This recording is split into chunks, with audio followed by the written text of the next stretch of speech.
Hey guys, welcome back to my channel. My name is Stephanie. I am just documenting my journey through my second pregnancy with a baby girl. I am a mama to my sweet little boy Matthew, and I just document my journey through pregnancies, through IVF and infertility and all of the mom life things. So welcome to my channel if this is your first time joining us. Today I am just bringing you a week 18 and 19 update. I am currently in week 20, and yes, I am in the same red sweater as my last video because I am trying to film these back to back. These 2 weeks I'm filming are 18 and 19, and it was just a funny 2 weeks of emotions and just a story. And so I was like, you know what, I'm just gonna break these out into their own separate one, and then we're kind of caught up. So jumping right in, we're gonna go straight to symptoms. So the first thing I noticed on week 18 is that week 18 was starting going home for Thanksgiving, and I noticed I was getting a fever blister. So normally before pregnancy and IVF and all of the things, I would only get fever blisters if I was just really stressed out. And so could it have been that? Maybe. But I think it's more just hormones because I've had them like a few times during pregnancy now. And I remember as soon as I had Matthew, just that like rush of emotion or of hormones that you have after pregnancy. I got a fever blister like almost immediately after Matthew was born, which was awful because not being able to like kiss your baby is just the worst thing in the world. But so we'll see if that happens again with this baby. But I noticed the fever blister coming on really quick, and so I started trying to treat that as best as I could. I was so tired this like the week 18 because I did not sleep very well while we were traveling.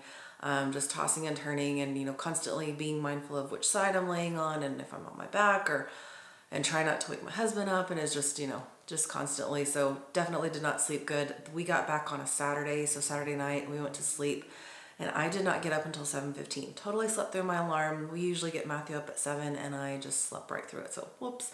But I slept for 10 hours, and then I took a 2-hour nap later that afternoon on Sunday. So I was definitely like trying to catch up on all of the exhaustion that I had over the previous few days. The biggest thing that I noticed over these 2 weeks though is I was very emotional, and not just like in a sad way like I said in my last update, but I was just very moody. I mean, like, and I think I said this before in my first trimester update, was just that I had noticed like very quick tempered.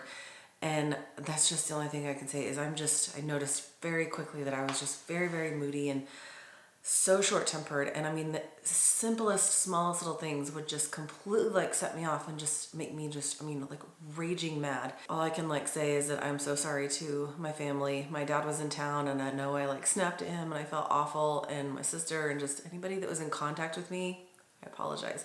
I'm aware of it now that I've been through those 2 weeks, and just trying to be very just aware of if something, and I can tell that it's made me mad, just trying to figure out ways to bring that back and get myself back into a good mood. I think it was week 19, starting that week, I was taking Matthew to daycare, and I just, like I said, I just was really aware of what was going on and like how emotional and like the hormones and just all of that had been. And I cried the entire way to drop Matthew off, coming back out, driving the entire way back home, because I'm like, I'm not a good person, I'm not a good wife, I'm not a good mom right now. Like, this is just not this is not the version of me that I like to see or to be. And so it's just emotional, just realizing it and just being sad and knowing that, I'm not a pleasant person when that happens. And then just another, like the funny story, just of emotions. So in week 17, in that last update that I put out, I had said that I was, my husband had gone hunting and Matthew had been sick. And so I had been wanting to go and get a pedicure done the Sunday that my husband was coming back from hunting, but he didn't get back in time. And so that was kind of out the door. So the next weekend in this 18-19 week update, I had wanted to go and get them done on like a Sunday, I think, because we had too much going on Saturday. And so they opened up later. Matthew was just being very cranky and very clingy and that morning. And so I didn't feel right leaving my husband with a toddler like that. And so I didn't call or do anything right away to try and get an appointment. And by the time Matthew was asleep for his nap, the like wait time was like an hour. And I was like, it's just not gonna work. And so by that point, I'm just like so sad because I couldn't go get my toes done. It's like the one day of the month for just an hour that I get to go and get away and just relax and breathe and just, have just a smidge of like me time. And I didn't get it, and I was just so sad. I just remember going to the bathroom and just crying because I was like, I just can't go get my toes done. I went ahead and took a nap while Matthew was napping and woke up in a much better mood, but I was just so sad. No cravings, no aversions or anything like that other than my chocolate milk that I talked about in the last video. That's still going full in effect. Just a couple of things to note that happened over these 2 weeks is, I just had mentioned that Matthew got RSV leading into like week 18 going into Thanksgiving. So he was still dealing with that. He had finally stopped running a fever, I think the Wednesday. We left Wednesday and he hadn't had a fever since Tuesday. So that was at least a good thing, but that was also, getting that call or getting that diagnosis, whenever we went to the doctor to check on why he was having fevers and all that. So then I was having to call my family and like make sure they still wanted us to come over because, technically he wasn't as like severely contagious, but from the doctor, if a little one has RSV, they can, they're still coughing well after that, and they can still be spreading it for weeks after they, break their fever from it. So everybody said they were fine. They still wanted us to come. So we still went ahead and went home. I kept waiting to see when I was going to get sick because I'm like, I've got a toddler like constantly coughing in my face and just, him wanting to be held by me and stuff. And so I was like, I'm just waiting to the day that comes that I get something down. It happened on week 19. I woke up that day with a sore throat, and that happened all the way through like the weekend. Then I started coughing, and then Sunday morning, which was like 19 and a half weeks, I woke up and I just sounded like I had a frog in my throat. I was super raspy, coughing like crazy.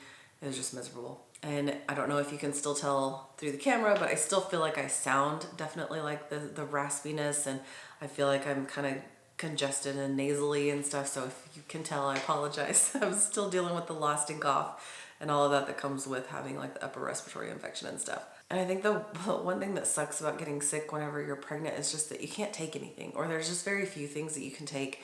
And like my husband could tell that it was all in my chest, and not being able to take like a Mucinex or something like that can like break all this up is just the part that sucks because it just lasts even longer. Yes, there are things you can take, and I'm fully aware of that, but me personally, there's no judgment to anybody who decides to take medicine while they're pregnant or not pregnant or whatever.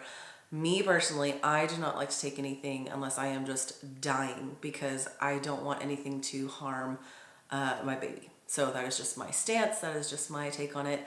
Again, I am not a doctor. That is just my feeling, my belief, and I don't judge anybody who differs in my opinion. So for me, I have not taken anything throughout this. I've just been coughing, and I've had cough drops. That's the only thing that I had was cough drops, just to try and help my sore throat. And I did have a colposcopy done. So in my last video, I talked about week 13, I got news that I had an abnormal pap smear.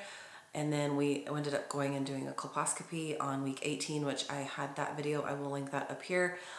We did thankfully get good news that it was just a false alarm and a false positive. And so that was very good because I was just very, very nervous up those like 5 or 6 weeks of just wondering what was going on and if I was going to be, not that I wasn't going to be okay, but just what was that going to mean for baby and for me if I did have something going on again. So it was just very good news to hear that it was a false positive. So we do have our anatomy scan coming up this week. I'm very excited for that and to be able to go and just be able to see baby girl again because I don't think we've seen her since week 12, which is just crazy. I'm not sure how they're going to do the appointments in the future because I know with Matthew, we got a lot of ultrasounds because I was considered high risk in so many different areas. We had the IVF. I was high risk because of my age. And then we had the scare from the blood work, initial blood work, whenever we went to my OB, that he had a marker for like trisomy 13. So we had just all kinds of things going on. This one, we have not had anything like that. So I don't know if my age and the IVF factor still play into it. I will see whenever we go to our doctor and just see how that goes. So I will let you guys know. That is it for this video though. I hope it was just a quick one and just to kind of give you an update on the funny little 2 weeks and traveling through Thanksgiving. I hope you guys had a wonderful Thanksgiving with your family and friends, and if you traveled, I hope it went well and smoothly with your little ones. If you have any prayer requests, make sure you drop those below so I can add you to this week's prayer request list. And if you have any questions, always let me know. I will talk to you guys later. Talk to you soon. Take care and God bless.